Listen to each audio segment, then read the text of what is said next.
So friends, we are going to have an adjunct for our bisibele bath and tomato rice. We will make a raita, vegetable raita. For this we are adding little tomato. You can even cut small. Then you can add grated carrot, okay, along with coriander leaves little, okay, with thick curd, okay. This will give you a very cool raita for your two dishes, that is bisibele bath and tomato rice. We have to put salt also, okay. So our raita is ready. Major is carrot and tomato with little coriander leaf, and even you can add little ginger or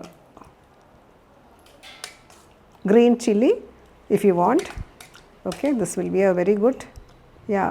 So we have added salt also, little salt also. So the consistency is this you can have it along with your